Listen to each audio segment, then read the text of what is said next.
சற்று முன் கிடைக்கப்பெற்ற மிக மிக முக்கியமான செய்தி ஒன்று வெளியாகி உள்ளது.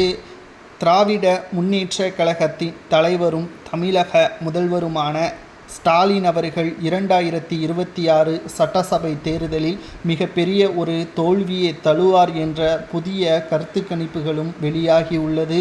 தற்பொழுது துபாயில் இருக்கக்கூடிய உதயநிதி ஸ்டாலின் அவர்கள் தமிழகத்தில் நடக்கக்கூடிய பிரச்சனைகள் பற்றி அவருக்கு முழுமையாக தெரியவில்லை என்றும் எதிர்க்கட்சி தலைவர் எடப்பாடி பழனிசாமி அவர்கள் கடுமையான விமர்சனங்களையும் கூறியுள்ளார்.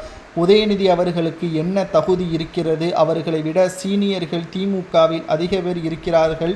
பால்டாயில் குடித்துவிட்டு தற்பொழுது துணை முதல்வராக பொறுப்பேற்று விட்டார் என்ற தகவலையும் வெளிப்படையாகவே எடப்பாடி பழனிசாமி அவர்கள் கூறியுள்ளார். வாரிசு என்ற ஒரே ஒரு காரணத்திற்காக அரசியலில் மிக முக்கியமான பதவியில் வர வைத்துள்ளார்கள் என்றும், தற்பொழுது என்னை கேள்வி கேட்பதற்கு நான் செய்த தவறை சுட்டிக்காட்டி கேள்வி கேட்டால் பரவாயில்லை, தனிப்பட்ட முறையில் என்னை விமர்சனம் செய்வதற்கு உதயநிதி அவர்களுக்கு தகுதி கிடையாது என்பதற்கேற்ப எடப்பாடி பழனிசாமி அவர்கள் பல்வேறு விமர்சனங்களையும் பிரச்சாரத்தின் பொழுது தெரிவித்துள்ளார். சேப்பாக்கம் தொகுதியில் மீண்டும் 2வது முறை உதயநிதி அவர்கள் போட்டியிட அவர் மிகப்பெரிய ஒரு தோல்வியை தான் தழுவார் என்றும் தற்பொழுது உதயநிதி அவர்களை பற்றி எடப்பாடி பழனிசாமி அவர்கள் கடுமையான விமர்சனங்களையும் முன்வைத்துள்ளார்.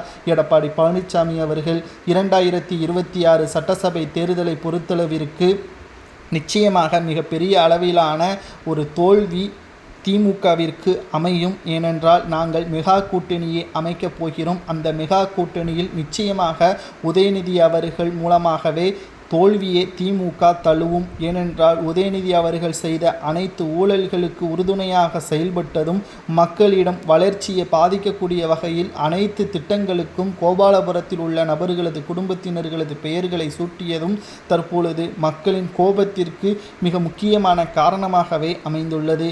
மக்களவை தேர்தலில் புதுச்சேரியுடன் சேர்த்து 40 தொகுதிகளில் திராவிட முன்னேற்ற கழகம் வெற்றியடைந்திருக்கலாம். ஆனால் சட்டசபை தேர்தலை பொறுத்தளவிற்கு ஏற்கனவே 2021 சட்டசபை தேர்தலில் வெறும் 3.5% வித்தியாசத்தில்தான் திமுக வெற்றியடைந்தது. இந்த முறை தாவேக அதிமுகவுடன் கூட்டணி பேச்சுவார்த்தையும் நடத்தப்பட்டு வருகிறது.